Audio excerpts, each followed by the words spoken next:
श्री स्वामी समर्थ. नमस्कार, मी नंदिनी. माझ्या यूट्यूब चॅनलवर तुमचं खूप मनापासून स्वागत करत आहे. तुमच्या मनातील सर्व चांगल्या इच्छा स्वामी महाराज पूर्ण करो ही स्वामींच्या चरणी प्रार्थना करते आणि आजच्या या नवीन व्हिडिओला सुरुवात करते. तर पहा, आज दिनांक आहे 29 फेब्रुवारी आणि आज वार आहे गुरुवार आणि या दिवशी आलेली आहे औदुंबर पंचमी. औदुंबर म्हटलं की आपल्याला दत्त महाराज आठवतात. तर बघा, माघ महिन्यातील कृष्ण पक्षातील जी पंचमी येते तिला औदुंबर पंचमी असं म्हटलं जातं. नृसिंह सरस्वती स्वामी समर्थ यांनी शैल्यगमन केल्यानंतर नृसिंहवाडीच्या पुजाऱ्यांना त्यांनी पुन्हा प्रत्यक्ष दर्शन देऊन आपली 5 दिवस सेवाही करून घेतली. आणि बघा, आजच्या ह्या पावन तिथीला श्री स्वामी समर्थ महाराज हे अदृश्य झाले.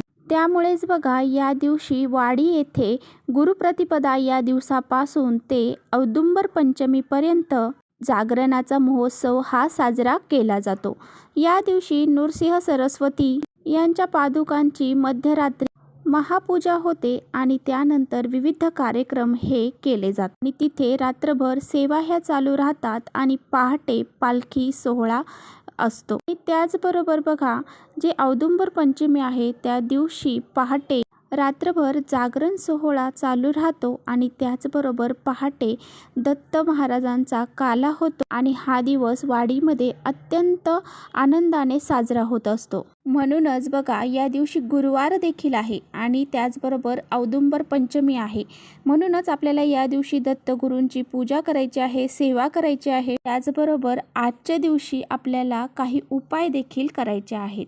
तर आपल्याला पहा, औदुंबराचं झाड आहे, जे म्हणजे उंबराचं झाड आहे, तर त्या झाडाला आपल्याला अशी एक वस्तू अर्पण करायची आहे.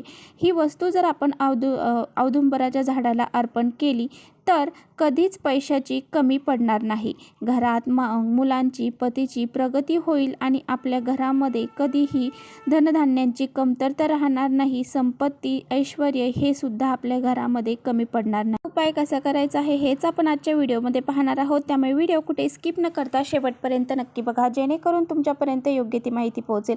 आपल्या चॅनलवरती नवीन असाल तर चॅनलला सबस्क्राईब करा. त्याचबरोबर शेजारचं जे बेल आयकॉनचं बटन आहे ते प्रेस करा, म्हणजे मी जेव्हा नवीन व्हिडिओ अपलोड करेन त्याचं नोटिफिकेशन तुम्हाला सर्वात अगोदर मिळेल आणि तुम्ही एकही व्हिडिओ मिस करणार नाही. सनातन धर्मामध्ये वृक्षांना अतिशय महत्त्व दिले जाते. त्यातले त्यात काही वृक्ष असे आहेत त्यांना देवांचा दर्जा दिला जातो आणि त्याचमध्ये एक उंबराचं झाड देखील आहे आणि ह्या उंबराच्या झाडामध्ये बघा, साक्षात दत्तगुरूंचा वास असतो. म्हणूनच या झाडाची पूजा जी आहे तर ती केली जाते. तर बघा, ह्या उंबराच्या झाडाचा जो संबंध आहे तर तो डायरेक्ट शुक्र ग्रहाशी आहे. आपल्या कुंडलीमध्ये जर शुक्र ग्रह मजबूत करायचा असेल तर आपल्याला ह्या झाडाची सेवा, उपासना करायची आहे. या झाडाची जर आपण पूजा केली तर दत्तगुरूंचे कृपा आशीर्वाद देखील आपल्यावरती राहतील. शुक्र हा पैशाचा, त्याचबरोबर ऐश आरामाचा ग्रह मानला जातो, संपत्तीचा ग्रह मानला जातो. ज्यावेळेस आपल्या कुंडलीमध्ये शुक्र ग्रह जर मजबूत असेल तर आपल्याला धनप्राप्ती होते आणि धनाची कमतरता कधीही भासत नाही. ज्याच्या कुंडलीमध्ये शुक्र ग्रह हा कमकुवत असतो त्याच्या घरामध्ये पहा, दारिद्र्य, गरिबी ही कायमस्वरूपी राहते. म्हणूनच आज आपल्याला दिवसभरामध्ये हा उपाय करायचा आहे. तर आपण जर अशा विशिष्ट तिथींना हे विशिष्ट उपाय जर केले तर त्याचे पूर्ण फळ हे आपल्याला प्राप्त होत असतं. तर बघा, गुरुवारच्या दिवशी आपण दत्त महाराजांची पूजा करत असतो. त्याचबरोबर औदुंबर म्हणजे जे उंबराचं झाड आहे त्या झाडाची पूजा करत असतो आणि याच दिवशी पंचमी तिथी देखील आलेली आहे. त्यामुळे या दिवसाला अनन्यसाधारण महत्त्व हे प्राप्त झालेलं आहे. आपल्या घरामध्ये दत्त महाराजांचा जर फोटो असेल तर त्यांची आजच्या दिवशी आपल्याला पूजा ही आवर्जून करायची आहे. आणि त्यानंतर बघा, आपल्याला हा जो उपाय आहे तर तो करायचा आहे. तुम्ही सकाळपासून संध्याकाळपर्यंत हा उपाय कधीही करू शकता. दत्त महाराजांचं मंदिर असेल त्या ठिकाणी औदुंबराचं झाड हे असतंच, म्हणजे उंबराचं झाड हे असतंच. तुम्हाला जिथे कुठे उंबराचं झाड मिळेल किंवा श्री स्वामी समर्थ महाराजांच्या केंद्रामध्ये सुद्धा हे झाड उपलब्ध आहे किंवा तुमच्या घराच्या आजूबाजूला जर हे झाड असेल तर तिथे सुद्धा तुम्ही हा उपाय करू शकता. हा उपाय करण्यासाठी आपल्याला एक तांब्याचा कलश लागणार आहे। त्यामध्ये आपल्याला स्वच्छ पिण्याचं पाणी भरायचं आहे, ते पण आपल्या स्वयंपाकघरामधूनच भरायचं आहे। फ्रेश पाणी असेल तर फ्रेश भरा आणि या पाण्यामध्ये बघा अर्धा चमचा आपल्याला हळद घालायची आहे आणि त्याचबरोबर कच्चं दूध जे आहे तर ते 1 चम्मचभर घालायचं आहे। त्यानंतर आपल्याला थोड्याशा अक्षदा घ्यायच्या आहेत। ह्या अक्षदा आपल्याला हळद कुंकू टाकून थोडंसं पाणी लावून थोड्याशा कलरफुल बनवायच्या आहे। आणि त्यानंतर बघा एक आपल्याला शुद्ध गाईच्या तुपाचा दिवा घ्यायचा आहे, हळदी कुंकू घ्यायचा आहे आणि त्याचबरोबर हे जे आपण अक्षदा आहेत त्या घ्यायच्या आहेत, तो तांब्याचा कलश आहे तो घ्यायचा आहे। आणि बघा हा दिवा घेताना तुम्हाला मातीची पंती घ्या किंवा मग कणकेचा दिवा बनवून घेतला तरी चालेल आणि त्यामध्ये 2 कापसाच्या वाती म्हणजे 2 वातींची एक वात करून ती घालायची आहे। त्यामध्ये शुद्ध गाईचं तूप घालायचं आहे, जर तूप नसेल तर तेल घातलं तरी चालेल, परंतु त्यामध्ये थोडीशी हळद घालायची आहे। त्याचबरोबर त्या दिव्यामध्ये आपल्याला 2 लवंगा टाकायच्या आहेत। हा दिवा, त्या अक्षदा आणि ते तांब्या भरून घेतलेला कलश हे घेऊन आपल्याला उंबराच्या झाडापाशी जायचं आहे। तर बघा उंबराच्या झाडापाशी गेल्याच्या नंतर सर्वप्रथम आपल्याला दिवा प्रज्वलित करायचा आहे। तर दिव्याखाली काहीतरी आसन द्यायचं आणि फुलांच्या पाकळ्या असतील किंवा मग त्या झाडाचं पान जरी असेल तरी सुद्धा तुम्ही त्यावरती हा दिवा ठेवू शकता।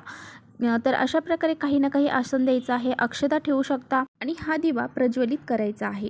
हा दिवा प्रज्वलित केल्यानंतर बघा आपल्याला जे काही आपण तांब्याचा कलश घेऊन गेलेलो आहोत तर ते तांब्याचा कलश गोलाकार पद्धतीने त्या झाडाच्या मुळांशी पाणी हे आपल्याला अर्पण करायचं आहे। त्यानंतर आपल्याला त्या झाडाला हळदी कुंकू लावायचं आहे आणि ज्या अक्षदा आपण घेऊन गेलेलो आहोत तर त्या अक्षदा आणि ह्या अक्षदा आपण ज्या लाल पिवळ्या केलेल्या आहेत त्या आपल्याला त्या झाडाला अर्पण करायच्या आहेत, म्हणजे आपल्याला त्या मुळांपाशी टाकायच्या आहे। यानंतर आपल्याला मनोभावे नमस्कार करायचा आहे आणि ह्या झाडाला 11 प्रदक्षिणा घालायच्या आहे। 11 प्रदक्षिणा घालत असताना श्री गुरुदेव दत्त, श्री गुरुदेव दत्त असं म्हणत आपल्याला ह्या प्रदक्षिणा घालायच्या आहेत। सर्व काही करून झाल्यानंतर झाडाला नमस्कार करायचा आहे आणि त्यानंतर तुमची जी काही इच्छा आहे पहा, तुमची जी काही इच्छा आहे तर ती इच्छा तुम्हाला तिथे व्यक्त करायची आहे।